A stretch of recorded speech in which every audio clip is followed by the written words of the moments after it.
Chỉ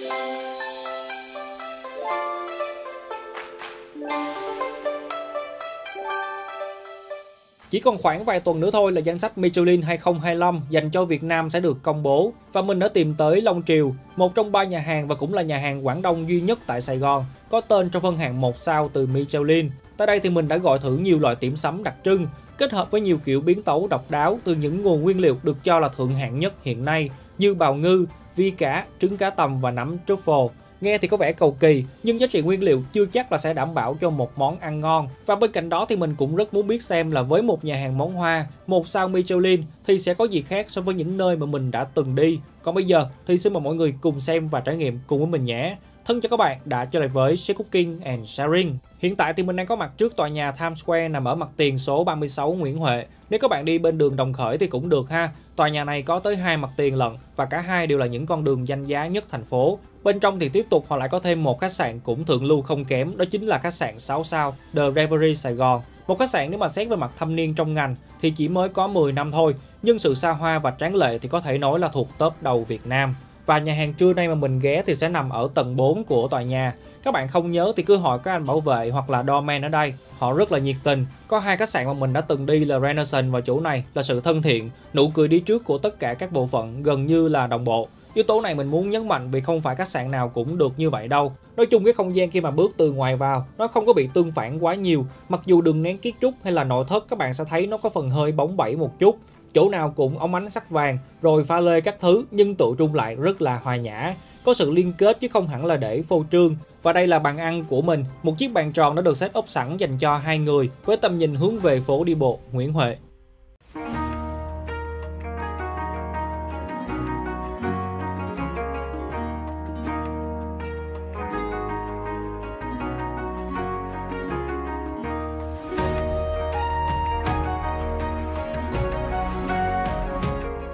Có một điểm khác biệt tại Long Triều là menu nước sẽ được đưa ra trước, danh sách có trà, cà phê và các thức uống có cồn, nhưng mình thì vẫn duy trì thói quen ăn tiệm sắm và uống trà nóng.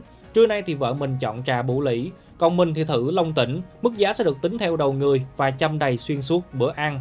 Trà ở đây rất ngon các bạn, ai mà thích loại trà thanh trong, ngọt mát thì chọn Long Tỉnh ha. Còn Bửu Lĩ thì nó sẽ thiên về hướng trầm mộc hơn, giúp cơ thể giảm lượng chất béo hấp thụ sau khi ăn. Về menu thì sẽ có 2 loại là thực đơn món chính và tiệm sắm. Thực đơn món chính thì nó sẽ bao gồm hết tất cả các món chủ lực của Long Triều luôn, nên có kích thước rất lớn, bao gồm các món quay, chiên, xào, nấu và các món đặc sản địa phương Trung Quốc sẽ nằm hết trong này. Và do hôm nay là mình chỉ tới thử tiệm sắm thôi, nên mình sẽ chỉ gọi một món trong menu chính là càng cua bách hoa.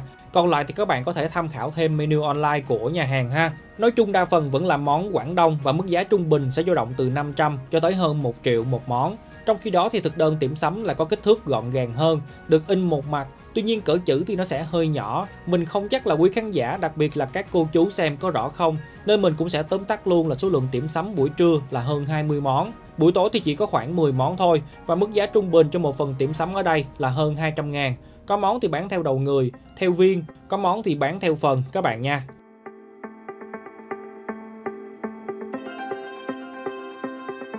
Trưa nay thì mình gọi tổng cộng là 8 món, các bạn nhân viên cũng rất chu đáo, hỏi mình là có muốn lên hết cùng lúc để quay cho đẹp không. Tuy nhiên mình vẫn muốn nội dung của mình nó được tự nhiên nhất, nên mình nói các bạn cứ lên món như bình thường, lên theo từng đợt càng tốt, vì bản chất của tiệm sắm, ăn nóng vẫn luôn là một trải nghiệm tối ưu. Và trước mắt các bạn là một món rất đặc biệt, không có trong menu nha. Món này với bánh cuốn gạo lứt là 2 cái tên mà mình được đề xuất bởi chính khán giả và bạn bè đã từng tới đây ăn. Còn lại thì mình sẽ gọi theo thói quen, sao cho nó dàn trải hết tất cả các phương pháp từ hấp, nướng và chiên. Trong đó các món hấp nếu các bạn thấy có nhân thịt cua hoặc là nấm truffle thì chúng ta nên ưu tiên ăn trước nha, vì thịt cua để nguội nó sẽ mau ngán, còn nấm truffle thì rất dễ bay hương. Tại Long Triều thì họ có một cái món ăn kết hợp được cả 2 nguyên liệu này luôn, đó chính là món cảo thịt cua nấm truffle với lòng trắng trứng.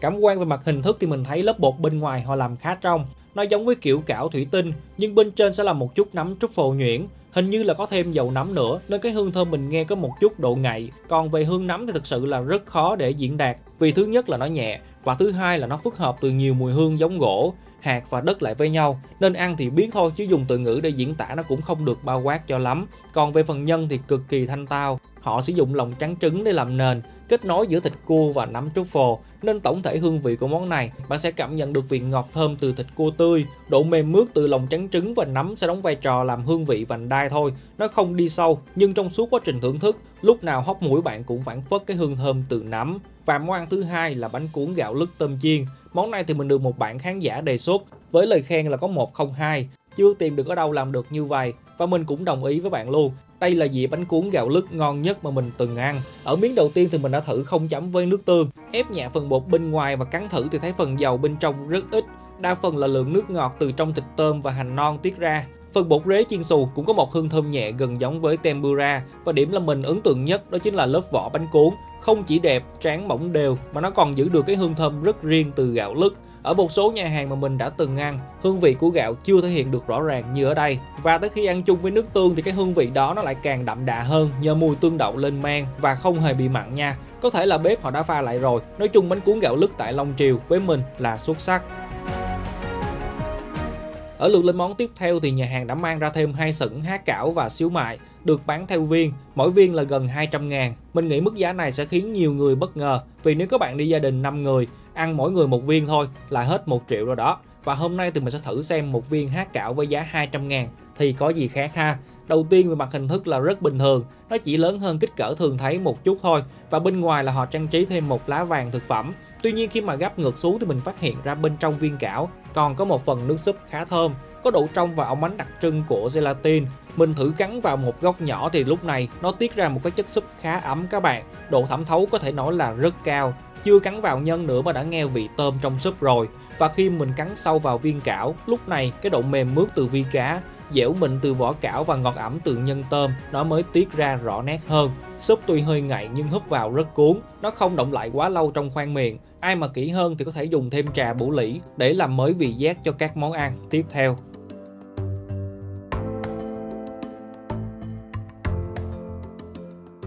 Trước mắt các bạn đang thấy là xíu mại bào ngư, có một hình thức cũng rất là hoành tráng với phần topping là bào ngư nguyên con, và ở xung quanh là được họ rưới lên một lớp sốt có vị chua nhẹ. Mình không thích loại sốt này lắm, nó hơi sệt và trơn, chẳng những không có sự liên kết với phần nhân mà còn làm giảm đi cảm giác tiếp xúc ở phần vỏ. Cắn vào các bạn chỉ có thể cảm nhận được từng phần, bào ngư mềm ngọt quá, nấm đông cô thơm quá, hay nhân thịt thì giòn dai, cắn ngập răng thích quá. Nhưng gộp tất cả lại nó sẽ không có tiếng nói chung, ai cũng đàn hay hết, nhưng rất tiếc là không có chung một bài nhạc. Và món tiếp theo là sò điệp khoai môn chiên xù. Mình rất thích món ăn này. Trước hết là phải nói tới phần vành bột, được chiên xòa đều rất là điệu nghệ. Bên trên thì họ sử dụng trứng cá tầm làm topping, kết hợp với sò điệp tươi được áp chảo sơ hai mặt, nên cái chất thịt của sò điệp không những thơm lâu, săn chắc mà còn được bổ trợ thêm vị mặn và béo từ trứng cá tầm. Khi mà chúng ta ăn chung với bột xù cũng như là khoai môn, lớp vỏ bên ngoài nó tan nhanh lắm các bạn.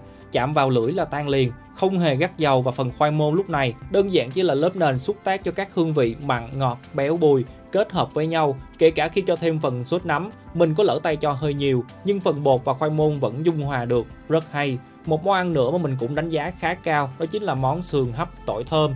Về bản chất thì nó vẫn có hương vị của món sườn hấp tàu xì, nhưng tại Long Triều thì họ biến tấu và chọn lựa kỹ càng hơn ở phần nguyên liệu. Như sườn là họ sử dụng sườn non đúng nghĩa, sườn cũng non mà con heo cho ra những miếng sườn này cũng non. Chất thịt là mềm sữa tự nhiên, dễ cắn chứ không phải là kiểu mềm rục do được ướp lâu hay hấp lâu. Thịt vẫn giữ được thớ, thậm chí là họ còn tự tin giữ lại những phần mỡ non sẵn có của miếng sườn luôn. Cắn vào các bạn sẽ thấy béo là chắc chắn, nhưng cái vị béo này nó tan ngược vào thịt rất nhanh, thấm với sốt tàu xì và có phần bí đỏ được hấp chung. Vị ngọt thanh của món ăn lại tiếp tục được gia tăng. Và món ăn cuối cùng trong danh mục điểm sắm là bánh dứa nướng nhân xá xíu, hay còn có tên là bolo bao xá xíu. Gọi là bánh dứa vì nó được tạo hình giống trái dứa chứ không phải là bánh dứa kiểu Đài Loan các bạn nha. Nhìn chung thì bánh này ăn được thôi, điểm cộng là hình thức dễ thương, phần nhân xá xíu mềm, phản phất một cái hương thơm gần giống với rượu mai quế lộ. Mình không chắc nhưng nó sẽ có mùi nồng nhẹ, ngọt sâu và khá dễ chịu. Còn phần bột bên ngoài thì nó lại hơi mềm, độ đàn hồi thấp, trong khi đó lớp bột bơ trứng bên trên thì lại giòn theo kiểu giòn rụm, tạo nên một cảm giác ăn nó hơi bị tách biệt trong khi nhai. Và sau khi ăn hết điểm sắm thì các bạn nhân viên sẽ tiếp tục phục vụ món càng cua bách hoa chiên trứng cá tầm thuộc danh mục Michelin tuyển chọn. Nhìn sơ qua phần hình thức là đã thấy đắt tiền rồi ha.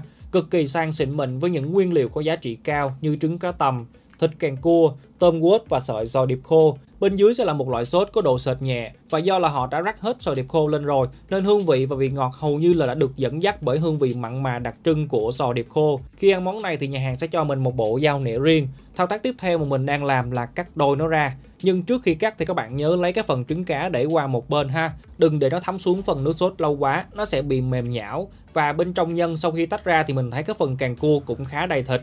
Nhân tôm quết cơ bản cũng có độ đàn hồi tốt, được quết dẻo, dai, nhưng hương vị chủ đạo của món ăn này mình không rõ là họ đang đánh về cua hay tôm nữa, vì cả hai đều khá mờ nhạt. Cảm giác ăn là tốt, trứng cá tầm cũng rất tươi, nhưng để nói về sự ấn tượng, cảm xúc để lại sau khi thưởng thức một món ăn được cho là tuyển chọn thì chưa nhiều. Và kết lại, Long Triều theo như cảm nhận của cá nhân mình là một nhà hàng đẳng cấp. Họ có mức giá cao, nhưng đi cùng với đó là chất lượng cao về vị trí, không gian, món ăn và yếu tố con người, phải nói là không chê vào đâu được về nghiệp vụ chuyên môn. Nắm rõ menu và hỗ trợ khách hàng vô cùng chu đáo. Các món ăn tại đây có thể sẽ thanh nhạt đối với những ai quen ăn đậm, nhưng dựa trên phẩm chất nguyên liệu và kỹ thuật chế biến thì mình cho là xuất sắc. Rất khó để tìm được một nhà hàng tương tự ở Việt Nam, có thể cân bằng được nhiều yếu tố giữa Đông và Tây, giữa hiện đại và truyền thống, và quan trọng là cảm giác dầu mỡ thường thấy trong các món hoa. Tại đây được họ hạn chế ở mức tối đa, và khẩu vị của bạn mới là quan trọng nhất. Review của cá nhân mình chỉ mang tính chất tham khảo thôi nha. Nếu thấy video mình làm hay và hữu ích, hãy bấm like và subscribe kênh để luôn nhận được nhiều nội dung mới từ mình. Thân chào và hẹn gặp lại.